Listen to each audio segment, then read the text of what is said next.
Hadirin wal hadirat yang kami hormati, kini tibalah saatnya kita ikuti orasi ilmiah oleh yang terhormat Al-Mukarram Kiai Haji Abdurrahman Wahid, didahului dengan peresmian kampus Universitas Yudarta Pasuruan yang nanti didampingi Ketua Yayasan Darut Taqwa, Rektor Universitas Yudarta, perwakilan ulama Al-Mukarram Kiai Haji Zaki Ubed, dan Bapak Bupati Pasuruan yang dalamnya diwakili oleh Bapak Sekretaris Daerah Kabupaten Pasuruan. Disilakan.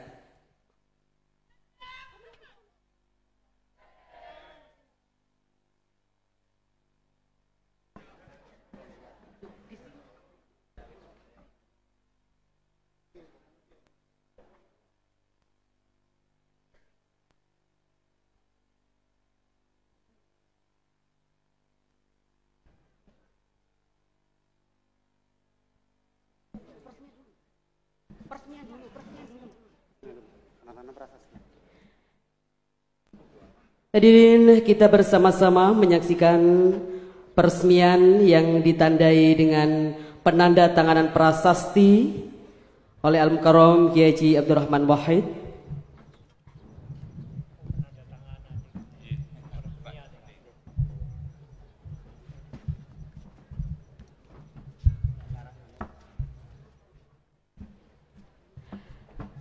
Setelah penandatangan dilanjutkan dengan pemukulan gong oleh Al-Mukarram Kiai Haji Abdurrahman Wahid.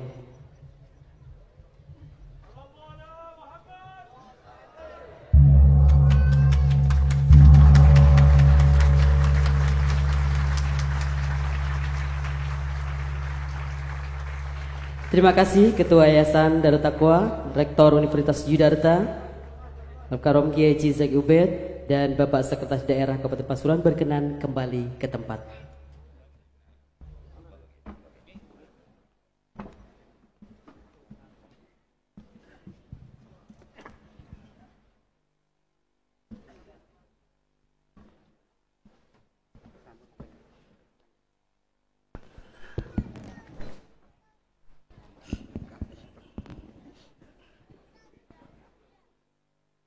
Assalamualaikum warahmatullahi wabarakatuh.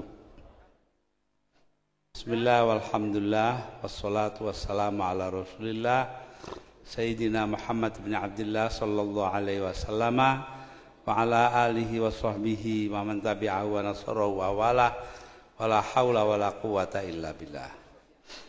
Ulama'an al-kiram, khususan Al-Mukarram Kiai Zaki Ubed, Al-Mukarram Kiai Abdul Manan, Al-Mukarram Kiai Soleh, Sohibil Bed, para pejabat pemerintahan khususnya Bapak Sekda yang mewakili Bupati, semua tenaga pengajar, mahasiswa dari universitas yang kita resmikan ini, hadirin wal hadirat. Saya datang ke sini baru kemarin. Ada pondok ngalah. Ini saingannya pondoknya almarhum Kiai Hamid Kajoran, Magelang, yang namanya Pondok Pesantren Bodo. Sampai sekarang masih ada di bawah putra beliau Gus Bako Arifin. Para pemuka masyarakat, para hadirin dan hadirat, khususnya para mahasiswa, mahasiswi. Alhamdulillah pada pagi ini saya kemari menyaksikan dengan mata kepala sendiri, menyaksikan tok lo yang ndak lihat.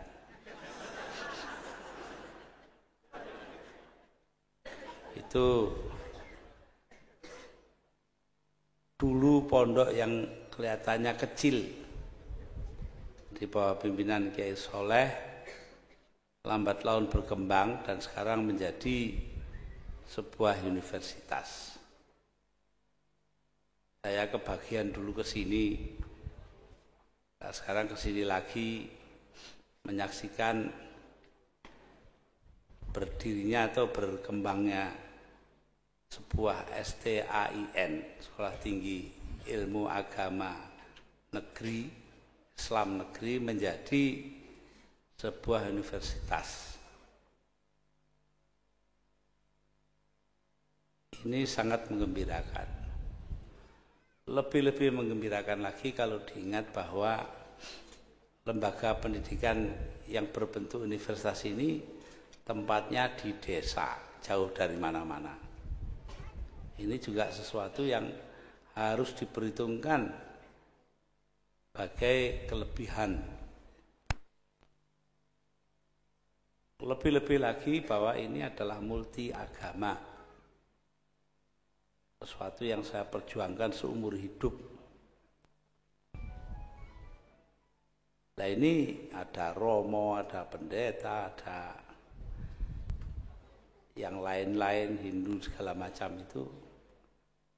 Insya Allah semuanya akan berkembang menjadi sesuatu yang memenuhi kriteria paling utama dalam Islam. Anfa'un nas, khairun nas anfa'uhum linnas. Sebaik-baik manusia itu yang bermanfaat untuk orang lain. Nah, mudah-mudahan di sini ketemu manfaat itu. Tidak peduli siapa yang mau, dikatakan nas kok. Semua manusia loh kan. Jadi tidak peduli agamanya apa, asal-usulnya bagaimana. Ini artinya disinilah demokratisasi itu dijalankan. Mengapa? Karena demokrasi itu pada dasarnya cuma mengenal dua macam sifat. Sifat pertama kedaulatan hukum. Jadi kalau hukum berjalan dengan baik, itu berarti sudah demokratis. Nah, kiainya ya tentu ikut hukum fikih, itu kan ya hukum juga. Yang kedua, perlakuan yang sama kepada sesama semua warga negara di hadapan undang-undang walaupun asal-usulnya saling berbeda. Beda keyakinan, beda agama, beda ras, beda bahasa ibu, beda tingkatan ekonomi, ya beda apa sajalah. Jadi karena itu ya kita berharap mudah-mudahan lembaga pendidikan ini akan berkembang. Tadi kita dengarkan ayat Al-Quran, wa ma arsalnaka illa rahmatan lil alamin. Di beberapa buah tafsir, rahmatan itu bukan karunia, tapi dibaca silaturahimi, persaudaraan. Nah, mudah-mudahan di tempat inilah terjadi persaudaraan di antara sesama umat manusia. Alamin di sini ail bashar, manusia, bukannya kok isinya alam semua, bukan.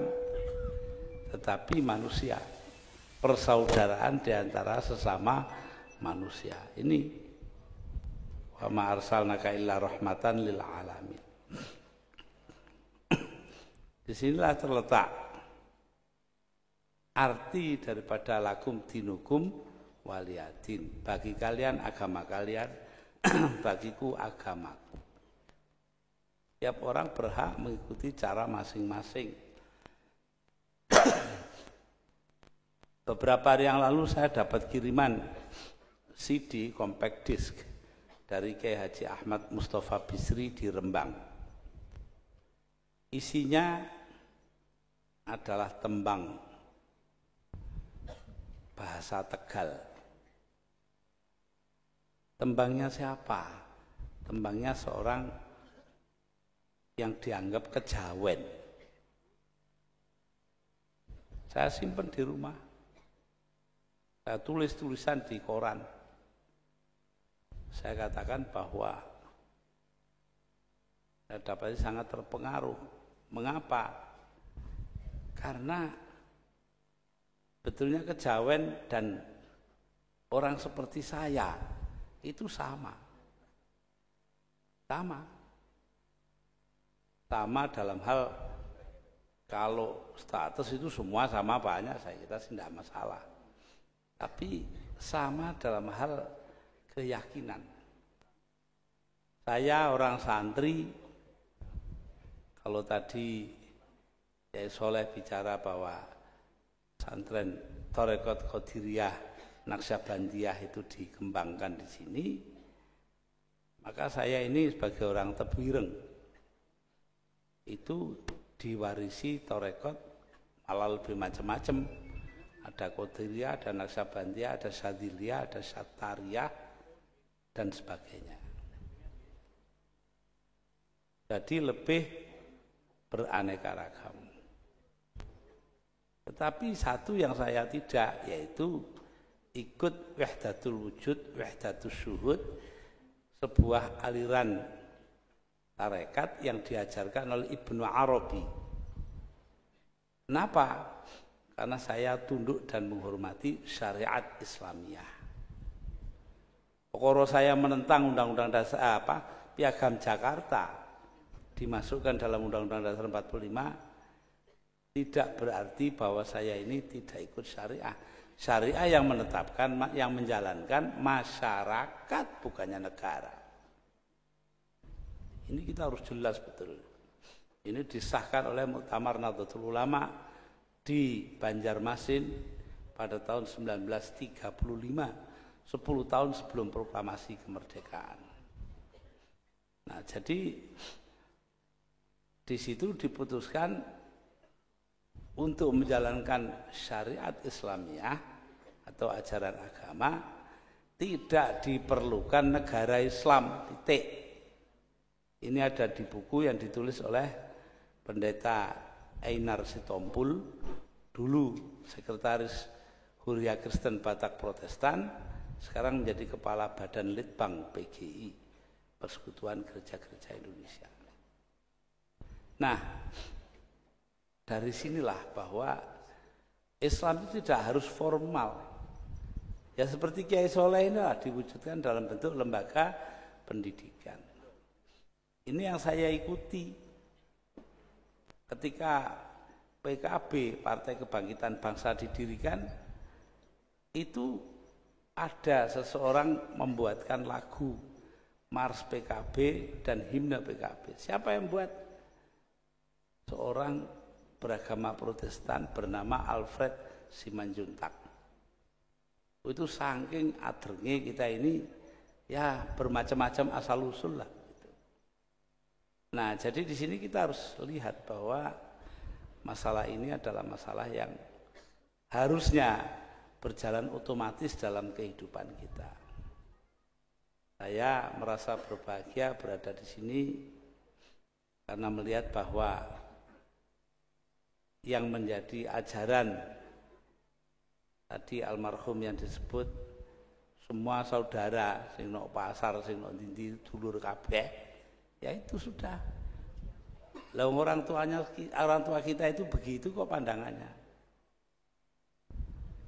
Waktu saya kecil di Tebuireng itu saya tiap hari main-main di sebuah rumah di Cukir, kira-kira ya sekilo lah dari rumah saya di Tebuireng, yang punya orang Katolik.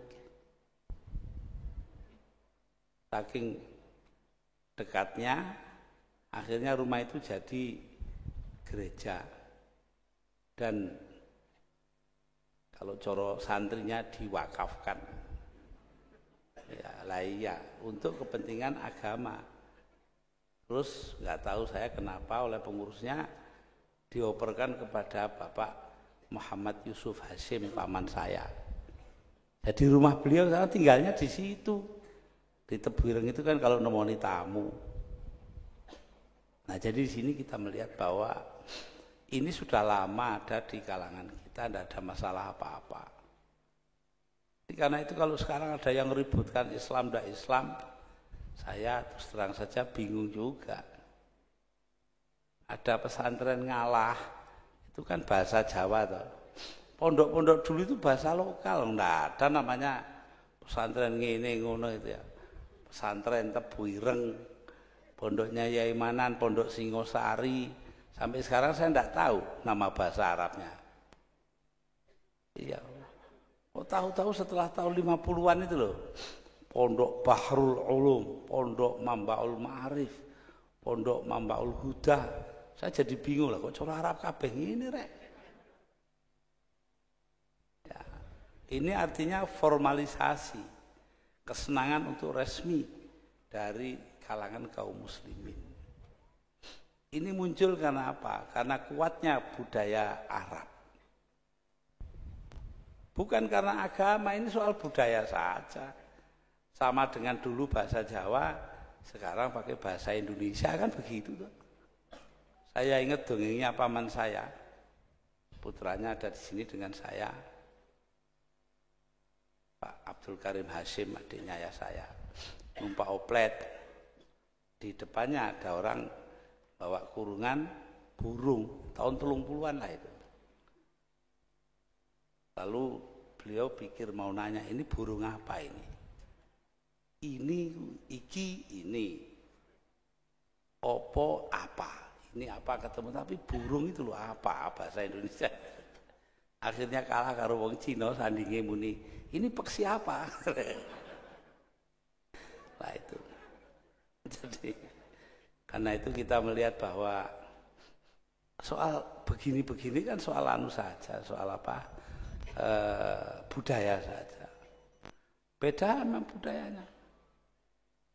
Ayah saya senangannya teori-teori kemasyarakatan dan kenegaraan Islam.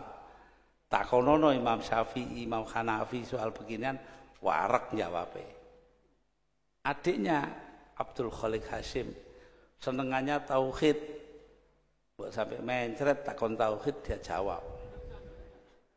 Tapi adiknya Pak Abdul Karim Hashim itu senengannya adab, sastra Arab. Ya enggak apa-apa, memang bisanya cuma itu. Artinya yang Arab itu, sastra Inggris ya tangan kadung tuwek. Lah ya. Tapi tanya itu. Di rumahnya beliau itu ada Hamas satu Abi Tamam. Itu yang menunjukkan kesenangan beliau kepada sastra Arab. Sastra itu sangat kaya dan sinis. An-Nabi Ghadzubiani, penyairnya, mengatakan dia dikuyok-kuyok terus oleh para politisi. Akhirnya dia mengatakan, walasta bimustabiqin akhon la talumuhu ala syu'athin ayyur rijali muadzabu. Kau bukan orang pertama yang menyakiti saudaranya. Loh itu loh. Politisi senengane lah ngono.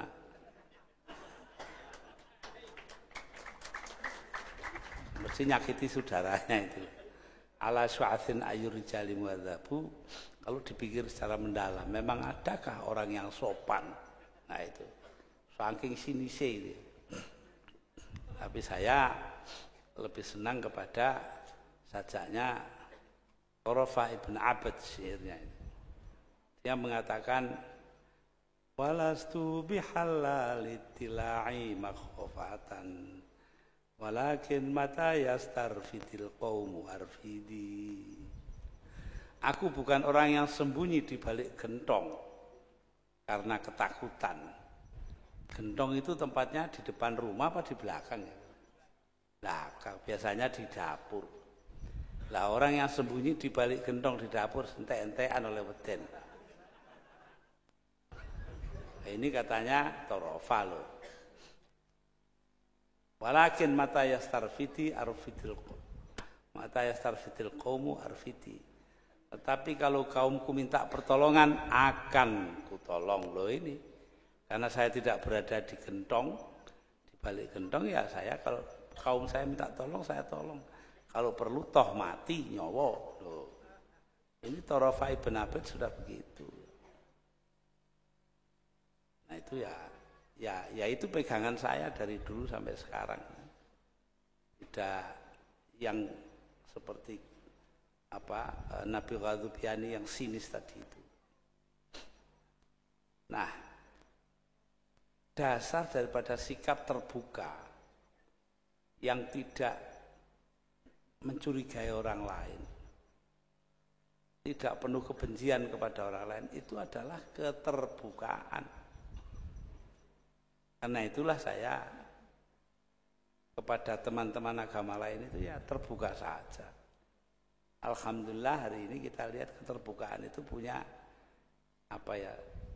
punya dayanya sendiri. Orang lain yang beragama Hindu dan sebagainya mengajar ke sini ini kan jauh. Saya kan tadi sudah bilang tempatnya desa gitu loh. Itu mau naik kendaraan datang kemari. Ini apa yang mendorongnya? Karena ada rasa kecintaan di antara sesama umat manusia. Itu yang penting. Lah dari mana ini? Timbulnya dari sifat kebangsaan kita. Kita ini bangsa yang ditakdirkan Allah hidup bersama-sama walaupun berbeda-beda. Istilahnya pluralitas budaya. Banyak sekali majmu'atus tsaqafat, majmu'iyatus tsaqafat, berbilang budaya. Inilah yang membuat bangsa kita bangsa besar. Katanya Bung Karno meminjam Ernst Renan, seorang filosof Prancis. Perbedaan itu, la différence est raison d'être d'une nation. Perbedaan itu adalah alasan berdirinya sebuah bangsa. Lu alasan kita jadi bangsa yang satu, bangsa Indonesia itu kan karena perbedaan différence itu. Bukan karena apa-apa. Maknani bahasa saja beda-beda kok. Ada orang naik sepur kayak baru zaman dulu dari Gubeng Surabaya, kamar mandinya penuh orang, jadi dia tidak bisa buang air kecil. Di Kertosono takut dia kalau ditinggal kereta, tapi sudah sampai di Madiun tidak kuat, dia turun. Begitu kereta berhenti dia turun, lari ke belakang, belakangnya kereta api, dia jongkok, kencing di antara dua rel itu. Ada pegawai stasiun datang, Pak, ambil nunjuk WC jauh gitu. Kalau kencing yang jauh sana, kita kan paham itu ya di WC gitu kan. Tapi orang itu lain pahamnya, masa dari Surabaya ke Madiun kurang jauh. Loh, kok kadar jauh aja loh, kok bisa berbeda penafsirannya itu. Padahal barangnya sama atau yang diomongkan, tapi lain beda. Berbeda-beda penafsiran. Inilah yang terjadi. Saya tidak masuk politik lah, soal PKB itu kan juga beda pengertian saja. Walaupun beda pengertian ya harus ada persamaan pemahaman. Jadi karena itu kalau kita melihat kepada agama kita itu isinya perbedaan tok. Inna khalaqnakum min dzakari wa untha wa ja'alnakum syu'uban wa qabaila lita'arafu. Inna akramakum 'indallahi atqakum. Sesungguhnya telah kuciptakan kalian menjadi perempuan, lelaki dan perempuan. Waja'alnakum, dan kujadikan kalian berbangsa-bangsa dan suku bangsa agar saling mengenal. Loh itu loh. Usulannya disuruhnya itu saling mengenal kok. Artinya buka universitas seperti ini kan.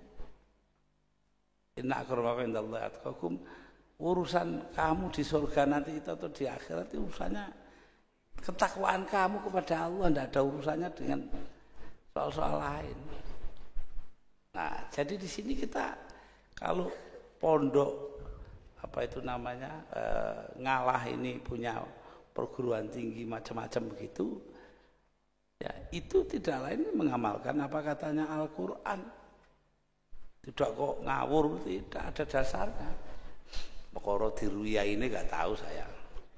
Jangan ada. Ya ini tadi sudah bilang inna khalaqna wa ma arsalnaka illa rahmatan lil alamin. Mungkin itu tok, mungkin juga tambah yang ini. Ya saya tidak tahu. Itu urusan dialah. Nanti itu sama dengan soal keuangan tuh. Saya juga tidak boleh ikut mikir. Katanya dokter sampai tahun petang ewu tidak boleh mikirkan uang. Oh gitu. Ya wis enggak wani. Nah, para hadirin dan hadirat, atas dasar inilah kita membuat lembaga pendidikan yang sekarang masih terasa unik, menyendiri. Tapi saya yakin dalam jangka panjang akan menjadi sesuatu yang biasa, akan menjadi apa yang dilakukan oleh kebanyakan orang di Indonesia. Kiai-kiai sendiri sudah begitu ulama itu. Yang tidak boleh di kalangan ulama itu kan sebetulnya pecah toh. Pecah saja. Ya. Pecah saja, tidak bisa lain lagi. Tafarruk, pecah. Dan tidak boleh itu. Kalau berbeda-beda monggo. Wa'tasimu bihablillahi jami'an wala tafarraqu katanya Quran. Berpeganglah kalian ke tali Allah dan jangan terpecah belah. Beda boleh, yang enggak boleh itu pecah. Karena itu tadi saya ke sini, saya mampir di Mbak Yu saya. Siapa Mbak Yu saya? Suson itu. Mbak Yu saya Suson itu ibunya Saifullah Yusuf. Boleh ribut tapi ya seduluran harus tetap. Seduluran harus tetap. Tapi perkara nanti apa bagaimana tuh itu nanti ada permintaan dari Pak Hashim Muzadi untuk ketemu saya. Saya bilang, itu aja pakai minta. Dilihat saya ada di kantor, datang. Saya ini lantai 1, dia lantai 5. Selesai. Tapi kalau saya suruh ngakoni sebagai ketua ya nanti dulu. Loh. Jadi belum tentu hubungan baik itu harus merubah pendirian kita. Nah, bagi saya NU ini haruslah jujur, itu aja yang paling pokok. Ya, itu. Nah, kalau warganya saja harus gitu, apalagi pimpinannya kan begitu tuh. Nah, ini. Ya, karena itulah saya terus terang saja kita harus memelihara persaudaraan dan menjaga pluralitas. Dan di sini perguruan tinggi dan saya yakin juga Pondok Ngalah itu sudah melakukan sesuatu yang benar. Bahwa ini dibuat tanpa bantuan siapa-siapa, itu harus kita hargai sekali. Saya ini di mana-mana ketemu selalu mengeluhnya orang itu, pemerintah tidak bantu. Nah, padahal mestinya tidak dibantu pemerintah kok jadi, itu kan harus bangga. Tidak kuali. Tanya Kiai Zaki Ubed itu. Jadi loh pondoknya di tengah kota. Enggak, pondok tengah kota itu paling susah di dunia itu. Saya rasakan sendiri. Nah, jadi karena itu ya kita melihat bahwa apa yang dirintis di sini adalah sesuatu yang sangat berharga. Nah, tugas kita ini kalau dipikir betul ya adalah tugas untuk menjadikan manusia ini hidup pertama demokratis, yaitu berdasarkan kedaulatan hukum dan mempunyai perlakuan sama kepada setiap warga negara terlepas dari perbedaan-perbedaan mereka. Yang kedua, menciptakan keadilan dan kemakmuran sekaligus. Adil tok ndak pakai makmur negara komunis.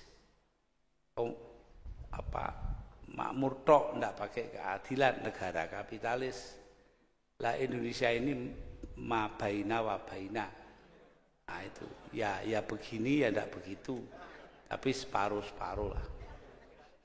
Nah, ya dulu ini bapak-bapak yang beragama lain perlu saya ceritakan bahwa saya dulu itu kalau pidato wong beling ya selalu bilang Indonesia ini bukan negara teokratis, negara Islam. Juga bukan negara sekuler karena agama punya peranan. Jadi bukan sekuler, bukan teokratis. Artinya Indonesia ini negara yang bukan-bukan. Nah ini ya Pak lu mau belingkon pidato salah sing ngakon.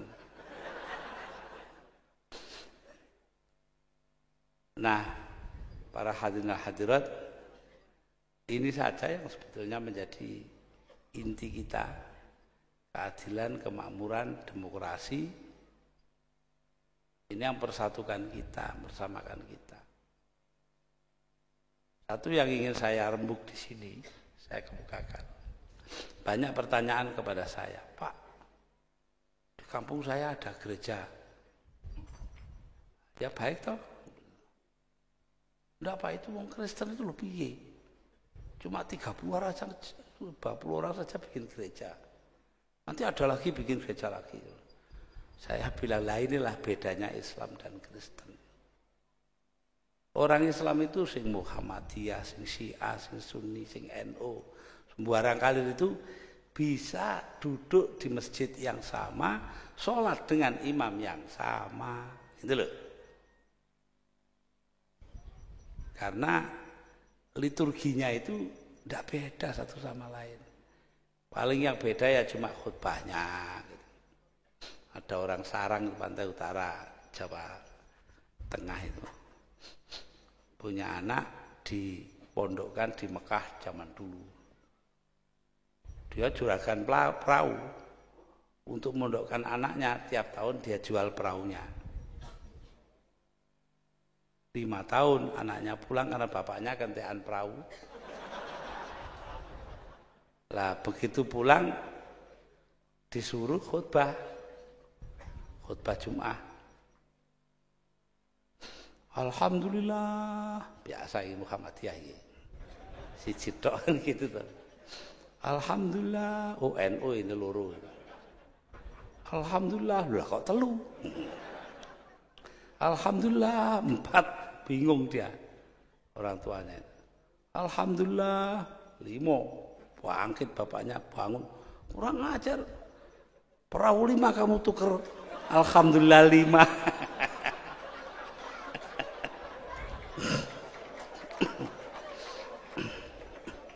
Tapi pada dasarnya ya walaupun bagaimana orang khutbah itu ya segitu-gitu itu.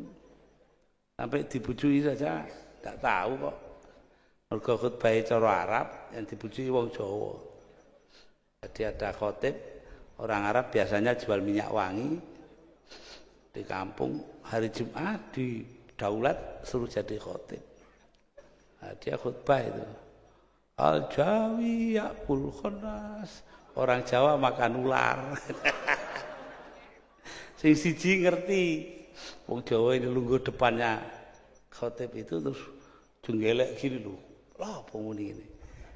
Jare si khotib iku khotib palsu ini katanya. Li khamsun.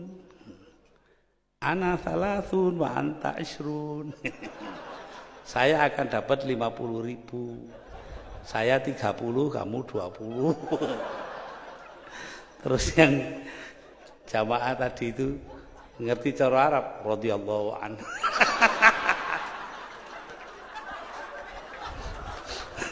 Badar sampai Jumat. Ya, jadi di sini ya salah paham tuh setiap bahasa ya punya. Ada orang Arab kawin dan orang Madura ya. Sing Arabe alus, sing wedoke sari rapet wong Madura. Jadi malam pertama Arabnya nekat terus sing wedok sakit tuan. Wong Purwosari kan tahu tuh sakit itu sakit. Katanya si suaminya, wallahi anak Arab tulen bukan sekek.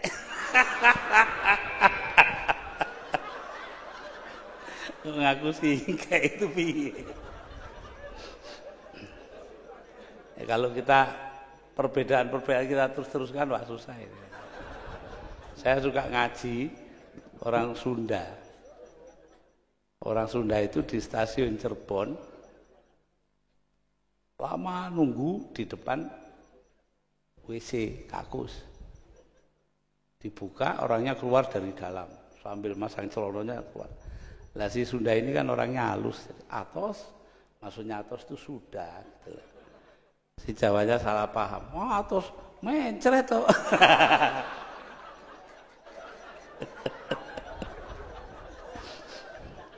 Maaf Romo, saya ini modalnya orang ngaji keliling ya gini. Harus cerita yang lucu-lucu, kalau enggak orang lari. Dan harus begini. Enggak boleh obrak-obrak itu tuh. Itu bukan mubalik, itu mantan dan ramil. Wah, ada yang begitu.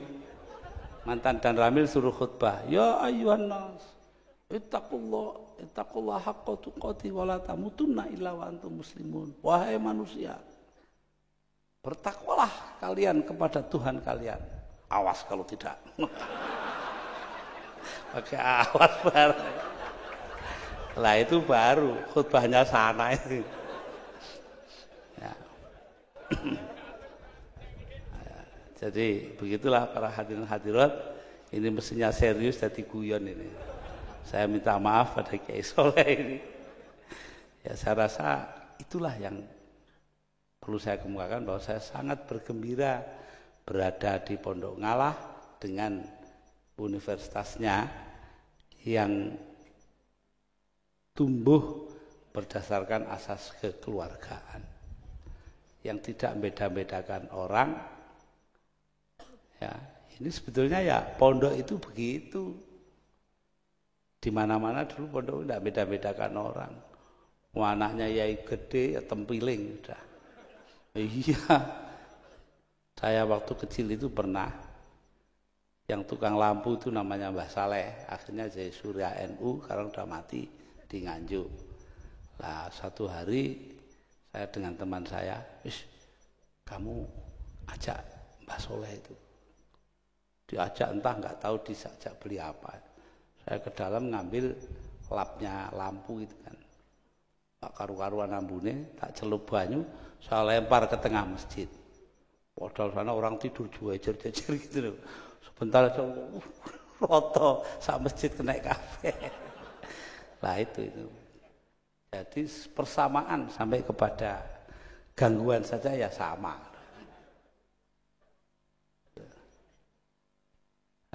Ya memang begitu, itu gunanya supaya orang tidak bosan. Saya itu pernah ngaji posoan di Masjid Tebuireng. Saya lihat ngantuk semua bulan puasa itu. Saya bilang, konco ini orang Jawa itu, wong Jawa itu senengane dot didadekno lam. Contohnya murtadha dadi murtala. Ramadan dadi ramlan, fardu dadi perlu, sampai wadu itu loh tempatnya air bekas wudu namanya wulu. Loh, sopo sing ngeruh asale suru untuk nyendoki bubur itu loh. Semua mikir sudu, rudu, wah sembarang kali terus. Sudah 5 menit diem saja saya. Piye kata gue? Suruh asalnya ya godong gedang. Mana ada suruh dari plastik, kan tidak ada. Ya inilah wong pondok itu harus gitu ini Romo. Ya, terpaksa. Nah, dalam kita bergembira seperti ini dan mengingat bahwa tugas kita itu adalah menciptakan persaudaraan, arahnya itu ya kalau dirumuskan, saya ini wong NU ya, yaitu ila'i kalimatillahillati hiyal ulya, itu saja. Tujuan kita itu meninggikan nama Allah yang sudah agung lah itu. Kalau ada yang punya tujuan lain untuk kemuliaan diri sendiri itu ya tidak begitu tepat lah. Tapi justru kalau kita ini bekerja untuk Allah semata-mata seperti yang dilakukan Kiai Soleh dengan perguruan tinggi dan pondoknya, itu pertama akan diterima dengan baik oleh Allah, kedua membawa kenikmatan bagi warga masyarakat umumnya, dan yang ketiga memajukan Indonesia, tanah air kita. Itu aja. Di situ aja. Lah gedung, lah ini, lah itu semua kan hanya sarana saja. Saya nggak tahu rektornya di sini siapa. Saya bisa ceritakan suatu waktu saya ini diundang orasi ilmiah di sebuah perguruan tinggi di sana loh, daerah Tapal Kuda sana di Keraksan. Lalu ya biasa karena mau ceramah saya duduk di antara hadirin. Tahu-tahu ada di pintu berdiri yang tukang kecerek itu loh, brok gitu. Wah itu dia di pintu, brok, semua diam.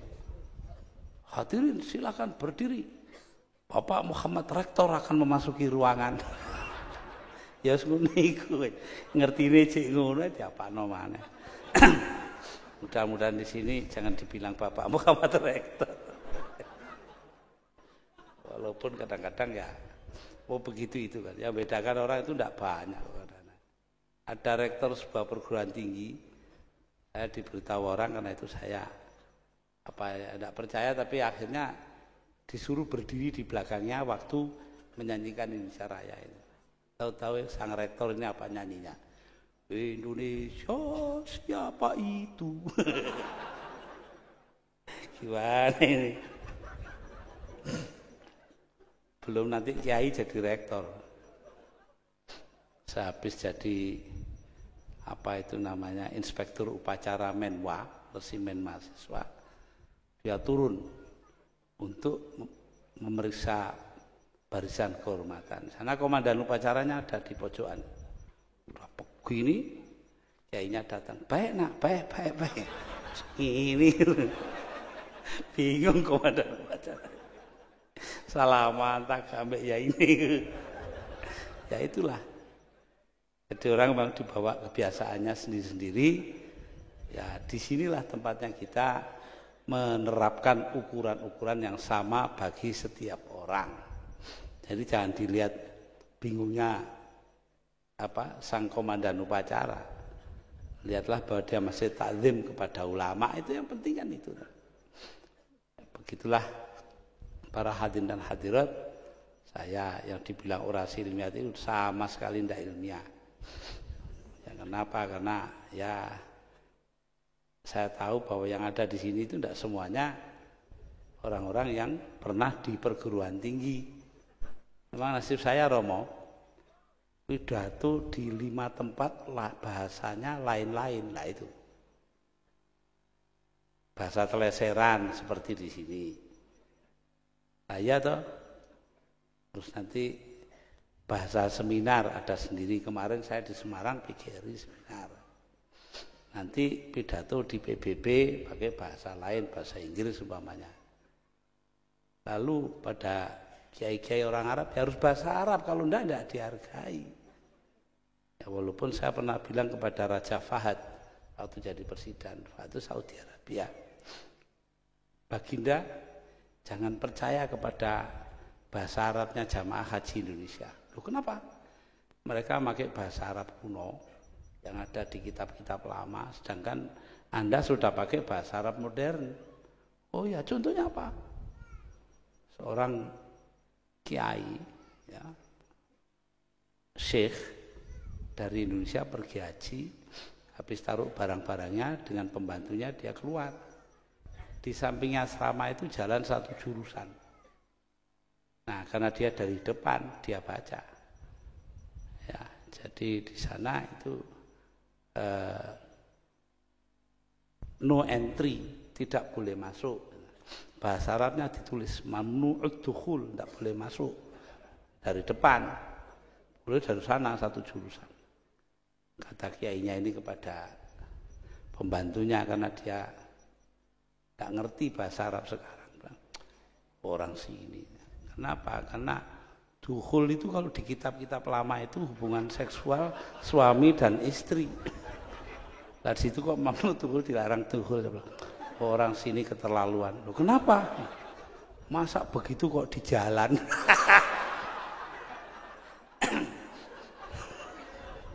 Raja Fahad ngoyo kepingkel-pingkel. Setelah sampai kembali di Jakarta, seminggu kemudian saya dapat surat dari seorang warga negara Saudi Arabia. Terima kasih Anda telah membuka mulutnya raja kami. Semenjak jadi raja tidak pernah buka mulut itu. Nah ini. Nah itulah rojo ketemu tukang banyol ya begitu.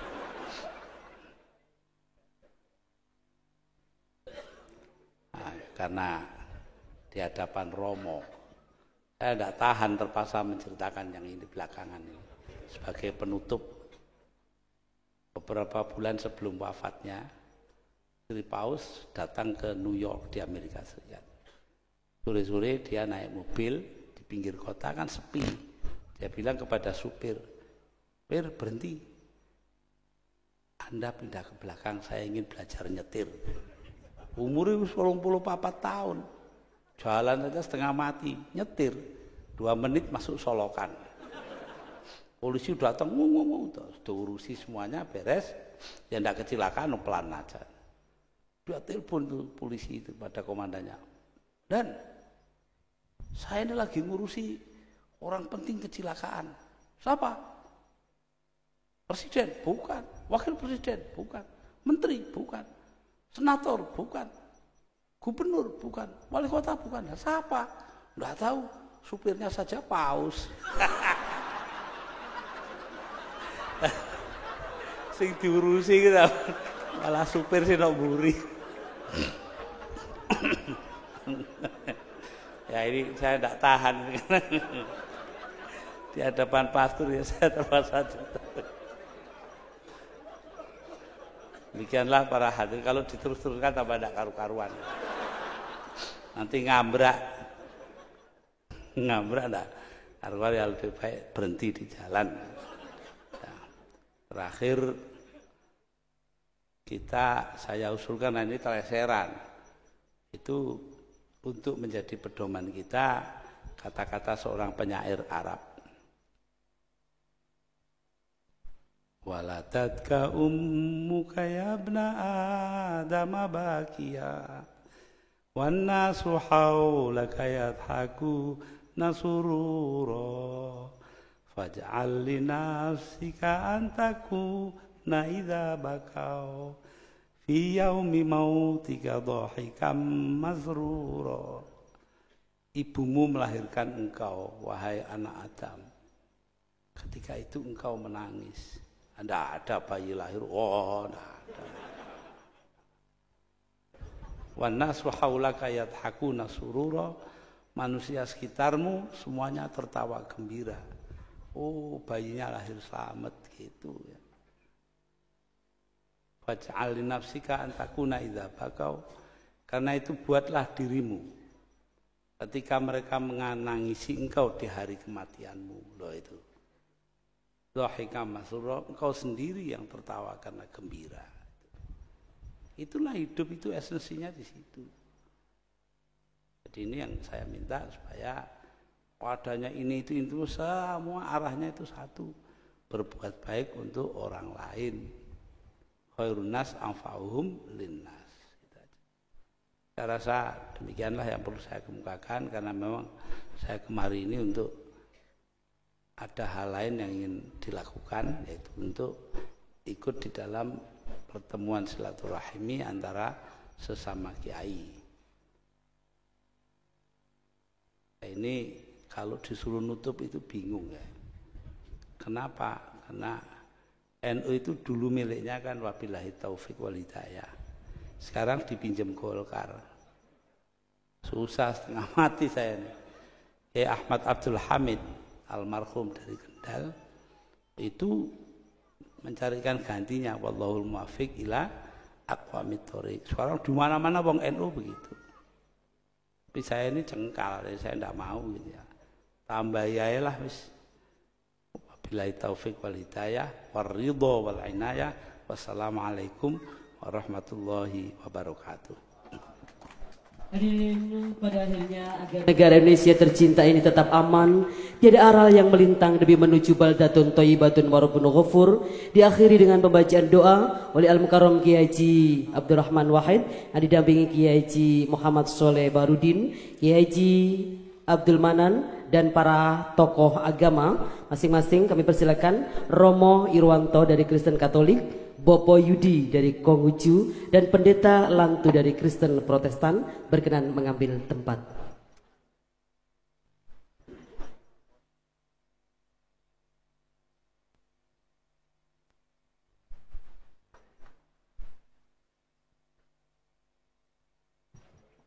Dan Kiai Haji Nawawi dari Sidogiri.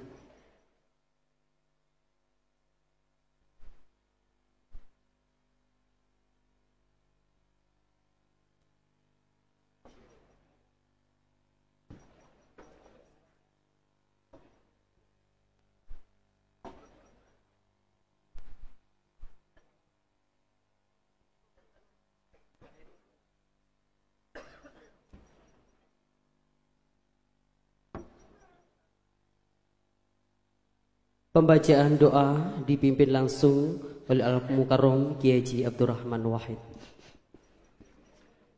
Oh, itu tidak kaget ini.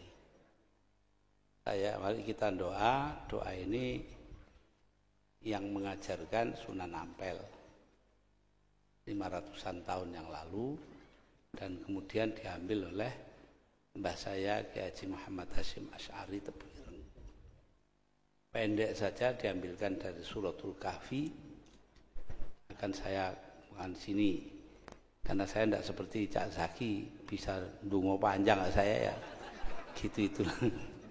Gak iso ndonga tekon ndonga. La hadrat Nabi Mustafa Muhammadin sallallahu alaihi wasallam. Fatihah.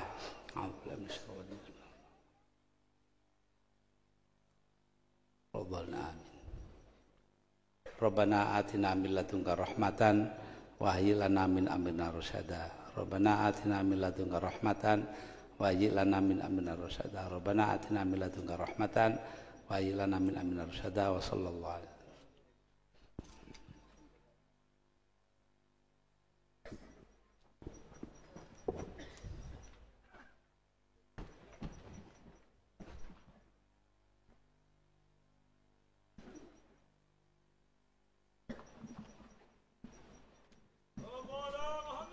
Hadirin, dengan berakhirnya pembacaan doa bukan berarti usai pada siang hari ini, namun melainkan masih ada acara, dan saat lagi kita beramah-tamah sambil menikmati hidangan santap siang bersama.